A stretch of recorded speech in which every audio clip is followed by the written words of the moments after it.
Welcome to my channel Social Exploration. Today we will going to discuss about the concept of social research, which is an important area within sociology. As we know that sociology is divided into different types, such as the applied sociology and theoretical sociology. But you have to remember that we just not confined to the theoretical sociology always. We have to, of course, move towards the applied sociology as well. For this purpose, we have to involve ourselves in social research. तो आज की video में हम इस चीज को discuss करने की कोशिश करेंगे कि सोशल रिसर्च होती क्या है.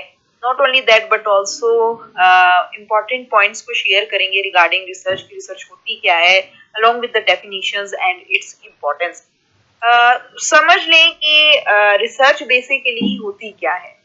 तो रिसर्च का ये मतलब होता है कि आपने एक डेलिब्रेट अटेम्प्ट करनी होती है. मकसद आपका क्या होता है कि आप न्यू फैक्ट्स को या नॉलेज को या थिंग्स से मुतल्लिक अपने आप को जानकारी दे सकें. मकसद यही होता है इसका. You want to learn about something which is quite new or somehow is not we can say new but you try to expand your knowledge on that area. So basically यही होता है कि आप जो है अपनी रिसर्च के अंदर बेसिकली रिसर्च का पूरा एक वी कैन से कि सिस्टम ही ऐसे होता है कि आपने किसी भी मैटर को बार बार सर्च करना है. मकसद यही होता है कि आपने उसकी नॉलेज गेन करनी है. जब हम इस तरह की रिसर्च को सोशल इश्यूज पे अप्लाई करते हैं, लोगों के बिहेवियर को समझने पे अप्लाई करते हैं, या हम कह सकते हैं उनके जो ऑफ कोर्स सोसाइटल मीनिंग्स हैं उसको समझने के लिए, सोशल नॉर्म्स को समझने के लिए यूज करते हैं, तो उसको सोशल रिसर्च बोला जाता है. बेसिकली सोशल रिसर्च में हम एक डेलिब्रेट सिस्टमेटिक एफर्ट कर रहे होते हैं ताकि हमें पता चल सके कि कोई भी एग्जिस्टिंग जो भी फिनोमेना है विद इन सोसाइटी वो किस बेस पे एग्जिस्ट कर रहा है, what are the reasons behind that phenomena. Not only that कि उसके इफेक्ट्स क्या आ रहे हैं लोगों के ऊपर, along with the outcomes, the positive and negative outcomes जो कि उससे एसोसिएटेड होते हैं. तो रिसर्च में सिंपली हम किसी भी फिनोमेना को, किसी भी मैटर को थॉरली डील करते हैं, उसे एक्चुअल और एम्पेरिकल बेसिस पे डील करते हैं. अब ये याद रखें कि रिसर्च एक important area with in sociology. Sociology research के बगैर एग्जिस्ट नहीं कर सकती. It's impossible for sociology because sociology को रिन्यू करने वाली या हम कह सकते हैं उसकी नॉलेज में इजाफा करने के लिए उसकी रिसर्च बहुत ज़्यादा इम्पोर्टेंट है. एंड यही बात है कि सोशियोलॉजिस्ट हमेशा से अपने आप को इस एरिया में यानी कि अप्लाइड सोशियोलॉजी में इन्वॉल्व रखते हैं. मकसद यही होता है नए से नए कंसेप्ट को डेवलप करना along with we can say कि प्रीवियस जो कंसेप्ट हैं उनकी वेरिफिकेशन के ऊपर काम करना. तो यही रीजन होता है कि जब हम रिसर्च करते हैं तो कोई ना कोई न्यू नॉलेज को गेन करते हैं along with the previous knowledge की रिवीजन हो जाती है एंड उसके अंदर मजीद डेप्थ आ जाता है, उसकी अंडरस्टैंडिंग मजीद स्ट्रॉन्ग हो जाती है. तो सोशियोलॉजी में भी यही होता है. हम मोस्टली सोसाइटी में होने वाले अवामिल जिसमें मुख्तलिफ किस्म के फैक्टर्स आ जाते हैं, लाइक पॉवर्टी का फैक्टर आ जाता है, अनएम्प्लॉयमेंट का फैक्टर आ जाता है, स्लम एरियाज का फैक्टर आ जाता है, डेलिक्वेंसी का फैक्टर आ जाता है, या हम कह सकते हैं इन्वायरमेंटल डिग्रेडेशन का फैक्टर आ जाता है, अनएम्प्लॉयमेंट का फैक्टर आ जाता है, इन्फ्लेशन का फैक्टर आ जाता है, गवर्नमेंटल इंस्टेबिलिटी का फैक्टर आ जाता है, बॉर्डर ऑफ कोर्स डिस्प्यूट्स का मामला आ जाता है, कम्युनल राइट्स आ जाते हैं, या हम कह सकते हैं कलेक्टिव बिहेवियर्स की फॉर्म्स आ जाती हैं, या लोगों के दरमियान जो होने वाले मामलात हैं उनमें किसी किस्म की चेंजेस, इस तरह से सोशल चेंज या कल्चरल चेंज का आ जाना. इन तमाम चीज़ों को डील करने के लिए हम रिसर्च करते हैं जो कि हमें एक्चुअल डेटा प्रोवाइड करती है about these of course aspects of society, और दैट्स वी कैन से कि actually that lead us to the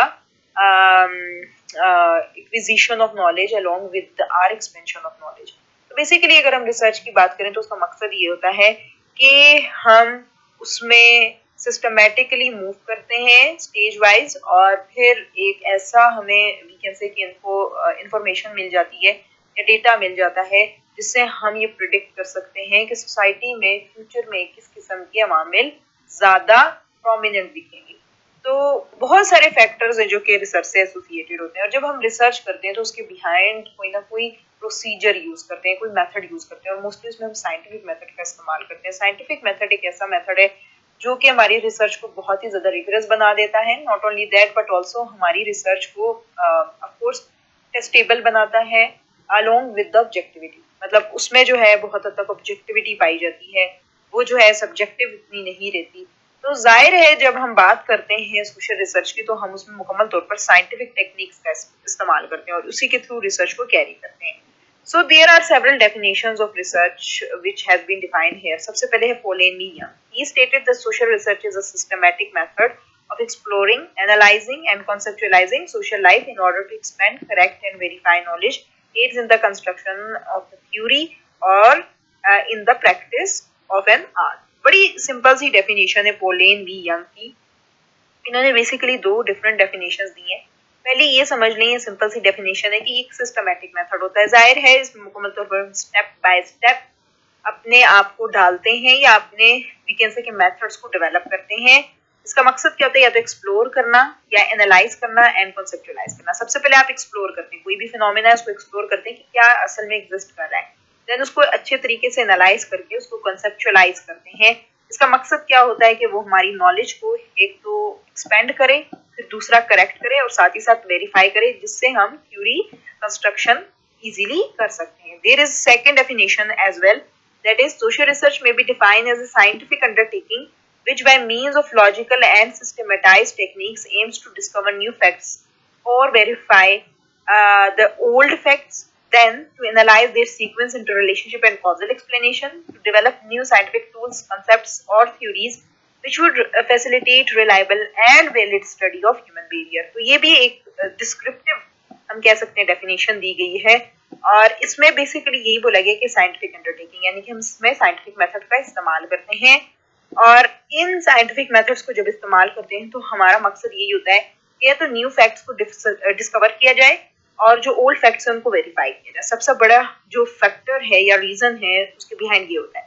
then हम जब साइंटिफिक अंडरटेकिंग का इस्तेमाल करते हैं तो इससे हमें हेल्प आउट होता है कि हम एनालाइज कर सकें अपने वी कैन से के फिनोमेना को जो कि हमने उससे मुतल्लिक इन्फो अटेन की है, तो उसको एनालाइज करते हैं और एनालाइजेशन में हम उनके हम कह सकते हैं जो फैक्टर्स हैं, सोशल फैक्टर्स हैं, उनके रिलेशनशिप को या उनके कॉजल वी कैन से के रिलेशन को डिटरमाइन करने की कोशिश करते हैं। And then it's also about to develop the scientific tools. ठीक है, तो मतलब हमारी रिसर्च हमें इस तरह से भी हेल्प करती है कि हम न्यू साइंटिफिक टूल्स को डेवलप कर सकते हैं, कंसेप्ट्स को, थ्योरीज को भी, जो कि हमारी रिलायबल और वैलिड स्टडी को लीड करता है। तो पॉलिन वी यंग की दो डेफिनेशंस हैं। There is also Wallace and Wallace definition as well.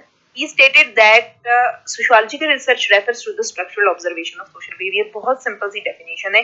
According to him ये एक स्ट्रक्चरल ऑब्जर्वेशन है किसकी? सोशल बिहेवियर की। हमारे सोसाइटी में जितने भी फिनोमेना हैं, वी कैन से जो भी हमारे बिहेवियर है, कलेक्टिव बिहेवियर हैं, उनकी एक स्ट्रक्चरल ऑब्जर्वेशन को हम क्या कहते हैं? रिसर्च कहते हैं। अब structural observation in the sense कि हम उसमें मुकम्मल तौर पर प्रिंसिपल्स का इस्तेमाल करें, वो प्रिंसिपल जो कि साइंटिफिक नेचर के हैं, जिन्हें हम स्टेप बाय स्टेप मूव करते हैं और ये मुकम्मल तौर पर इस तरह से होते हैं कि उसमें बिहाइंड एक पूरा सिस्टम मौजूद होता है और वो सिस्टम एक दूसरे से कनेक्टेड होता है। लाइक अगर आपने एक फिनोमिना को सिलेक्ट कर लिया है तो उसे किस तरह से आपने अप्रोच करना है, किस तरह से डील करना है, उस पर कैसे फैक्ट्स को कलेक्ट करना है, साथ ही साथ उन पे कैसे उसको वेरीफाई किस तरह करना है, ये सारी चीजें, इसको इसलिए स्ट्रक्चरल ऑब्जर्वेशन कहा जाता है। तो ये थ्री डेफिनेशंस थी जो कि बड़ी ही कॉमनली और वी कैन से कि इजीली एग्जिस्ट करती हैं। सो आज importance and uses of social research. क्यों सोशल रिसर्च इंपॉर्टेंट है? जाहिर है सबसे इंपॉर्टेंट थिंग ये कि ये जो है नॉलेज को बढ़ाती है, साथ ही साथ उसके ऑफ कोर्स हॉरिजॉन्स को एक्सपेंड भी करती है।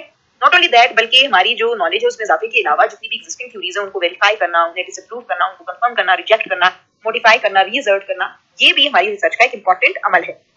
देन प्लस ये हमें प्रैक्टिकल क्लूज भी देती है, जिससे ये हम कर सकते हैं कि ऐसे मेजर्स ले सकते हैं जिससे सोशल इंप्रूवमेंट्स लाई जा सकती हैं, सोशल चेंज लाया जा सकता है, सोशल प्रोग्रेस लाई जा सकती है। साथ ही साथ ये परप्लेक्सिंग प्रॉब्लम्स को डील करने में हेल्प आउट करता है। इससे हमें किसी भी प्रॉब्लम के मैग्नीट्यूड और नेचर को मालूम करने में आसानी होती है। साथ ही साथ इसकी कमर्शियल और एजुकेशनल इंपॉर्टेंस भी है। कमर्शियल इंपॉर्टेंस इसलिए क्योंकि इंडस्ट्रीज, बिजनेस और फर्म्स भी जो है रिसर्च को यूज करके अपनी जो है फर्म्स में या बिजनेस और सेक्टर में इंप्रूवमेंट्स ला सकते हैं। अलॉन्ग विद एजुकेशन के अंदर हम रिसर्च को यूज करके इंपॉर्टेंट कोर्स इंप्रूवमेंट्स ला सकते हैं। तो एजुकेशनल पॉलिसीज के अंदर अच्छी से अच्छी इंप्रूवमेंट्स डाल सकते हैं। Along with we can say कि स्टूडेंट्स के बेनिफिट्स के ऊपर काम कर सकते हैं। फिर इसके अलावा जो रिसर्च है वो एडमिनिस्ट्रेटर्स के लिए भी बहुत ज्यादा इंपॉर्टेंट किरदार अदा करती है, क्योंकि ये जो है पॉलिसी मेकिंग में भी हेल्प आउट करती है। अलॉन्ग विद दैट ये जो आपकी ऑफ कोर्स रिसर्च जो है वो एक ऐसी सिस्टमैटिक टेक्निक है जो कि आपकी सोसाइटी की वेलबींग और उसकी प्रोग्रेस में इंपॉर्टेंट किरदार अदा करती है। तो ये सिंपल से इसकी कुछ इंपॉर्टेंस या यूजेस पे